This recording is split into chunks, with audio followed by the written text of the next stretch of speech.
Rokua Geoparkin geologinen syntytarina alkaa Oulujärven gneisseistä, jotka kuuluvat Euroopan unionin vanhimpaan kallioalueeseen. Gneissit syntyivät muinaisvuoriston uumenissa valtavassa lämpötilassa ja paineessa lähes 3 miljardia vuotta sitten. Vuoristo kohosi maapallon varhaisten manneralueiden törmätessä. Gneissien syntyessä ilmakehä oli hapeton eikä maanpinnalla ollut elämälle edellytyksiä. Meressä oli alkeellisia elämänmuotoja, joista kehittyneimpiä olivat syanobakteerit eli sinilevät.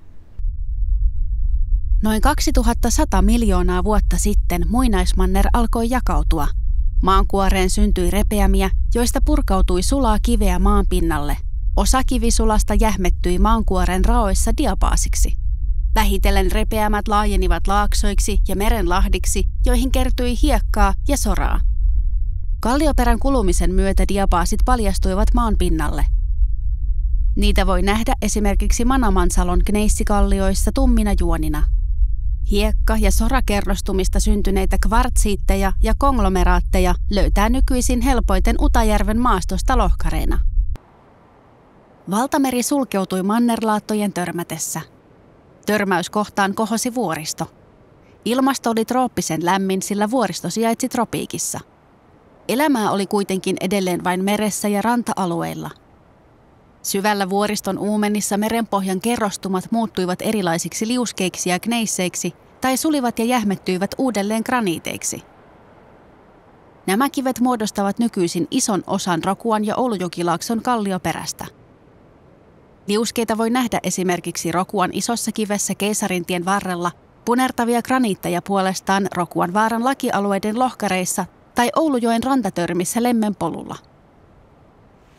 Muhoksen alueella kalliolohko alkoi vajota ja muodostui merenlahdeksi noin 1200 miljoonaa vuotta sitten.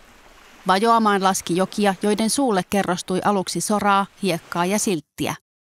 Meren syventyessä sen pohjalle kerrostui myös savea. Kerrostumat kiteytyivät muhosmuodostuman sedimenttikiviksi, joista maanpinnalla on paljastuneena sorakiveä Oulujoen rantatörmässä lähellä Monttaa. Muhosmuodostuman kerrostumissa on alkeellisten yksisoluisten eliöiden fossiileita. Paikoin kerrostumat ovat voimakkaan punaisia, sillä muhosmuodostuman syntymisen aikoihin manneralue sijaitsi tropiikissa ja rauta hapettui tehokkaasti. Viimeisten 1 000 000 vuoden aikana Rokua Geopark on ollut toistuvasti mannerjäätiköiden peittämä. Viimeisin mannerjäätikkö oli laajimmillaan noin 18 000 vuotta sitten, jolloin jäätikön reuna ulottui aina Saksan ja Puolan pohjoisosiin saakka. Rokua Geopark-alueella jäätikkö oli tuolloin 2,6 kilometriä paksu. Ilmaston lämmetessä jäätikkö alkoi sulaa. Hitaasti virtaava jäätikköjää kulutti kallioita, jolloin syntyivät pyöristyneet silokalliot ja niiden uurteet. Kallioista irronnutta kiviainesta kerrostui jäätikön pohjalle ja reunoille moreeneiksi. Jäätikön mukana kulkeutui myös siirtolohkareiksi kutsuttuja isoja kivenkappaleita. Väätäjänniemellä Vaalassa sijaitseva siirtolohkare on pienen omakotitalon kokoinen ja painaa satoja tuhansia kiloja. Koko Rokua Geoparkin halki kulkee Rokuan harju, joka syntyi mannerjäätikön sulamisvesien kerrostamasta sorasta ja hiekasta. Sora kerrostui jäätikön sisäisiin tunneleihin, joita pitkin sulamisvedet virtasivat. Hiekka kerrostui jäätikön reunalle suistoksi railoihin ja sulamisvesien purkautumiskohtaan. Rokuan vaaralla harju- ja suistokerrostumat ovat paikoin jopa 100 metrin paksuisia. Kerrostumien hienojakoinen hiekka on lähtöisin muhosmuodostuman sedimenttikivistä. Jäätikön edustalla lainehtineessa Ankylusjärvessä eli arktisten makeiden vesien kaloja ja hylkeitä. Kasvillisuutta jäätikön reunalla ei ollut, koska Rokuan kohdalla hiekat kerrostuivat Ankylusjärven pinnan alapuolelle. Ihmisasutus oli jo levinnyt Oulujoen vesistöalueen latvoille Suomussalmelle, jossa maa-alueet olivat vapautuneet jäästä. Rokua Geopark vapautui jäätikön alta 10 700–10 500 vuotta sitten. Pari vuosisataa myöhemmin korkeimmat maaston kohdat kohosivat esiin Itämeren varhaisvaiheesta Ankylusjärvestä. Harjun kerrostuessa hiekkaan hautautui jäälohkareita. Ilmaston lämmetessä ne sulivat, jolloin syntyi suppakuoppia. Rokuanvaaran korkeinta harjukumpua Pookivaaraa reunustavat useat suppakuopat. Niistä syvyyden kaivo on Suomen syvin luonnontilainen suppa. Suppien vielä muodostuessa voimakkaat länsituulet kuluttivat paljasta hiekkaa ja kerrostivat sitä dyyneiksi. Oulujärvi kuroutui Ankylusjärvestä 9500 vuotta sitten. 2000 vuotta myöhemmin Oulujärven vedenpinta oli Manamansalon ympäristössä vielä usean metrin alempana kuin nykyisin, ja Kaivannonsalmen kohdalla Manamansalon yhdisti mantereeseen maakannas. Varhaisimmat tunnetut asutusjäljet Oulujärven ympäristössä ovat näiltä ajoilta. Manamansalon lisäksi asuinpaikkoja oli esimerkiksi Kankarissa, Jaalangassa ja Nimisjärven ympärillä. Näistä paikoista on löydetty runsaasti varhaisesta asutuksesta kertovaa keramiikkaa, kiviesineitä ja asuinsijojen jäänteitä. Kalastus- ja kulkuyhteydet olivat tärkeitä syitä vesistöjen äärellä asumiseen. Lisäksi riistan, kuten peurojen pyynti ja marjastus olivat tärkeitä elinkeinoja. Kasvillisuus oli rehevää johtuen leudosta ilmastosta. Keskilämpötila on yli 2 astetta nykyistä korkeampi. Kivikauden asukkaat seurasivat Oulujoen siirtyvää jokisuistoa.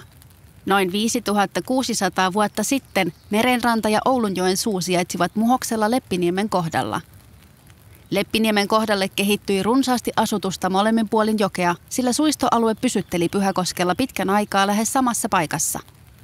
Jokisuisto oli suotuisa asuinpaikka. Lähistöllä oli hyviä peuranpyynti- ja marjastusmaita.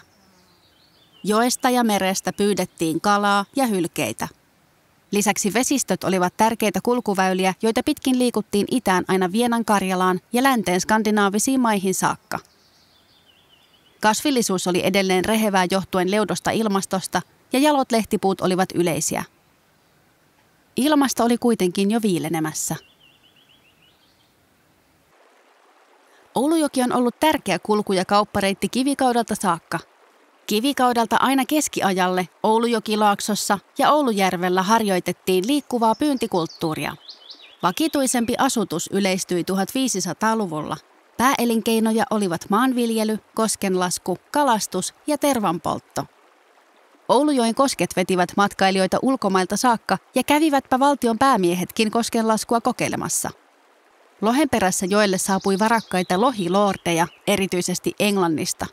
Leppiniemen riippusillalta ja matkailumajalta avautuivat näköalat vapaana kuohuvalle Pyhäkoskelle, jossa näkyi lohipatoja ja taitavasti kiitäviä koskiveneitä.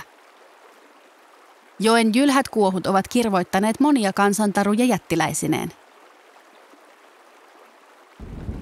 Oulujoen rakentamista valmisteltiin jo ennen toista maailmansotaa. Jatkosodan rauhassa Suomi menetti 1/3 vesivoimastaan. Samalla sähköenergian tarve kasvoi, mikä joudutti Oulujoen rakentamista. Oulujoen voimalaitosten rakentaminen asuinalueineen oli valtava urakka. Esimerkiksi voimalaitoksista suurinta, Pyhäkoskea, rakensi parhaillaan 1700 työntekijää.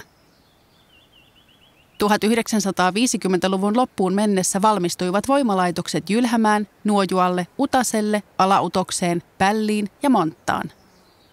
Arkkitehti Arne Ervin suunnittelemat voimalaitokset ja asuinalueet ovat nykyisin valtakunnallisesti arvokkaita kulttuurihistoriallisia kohteita.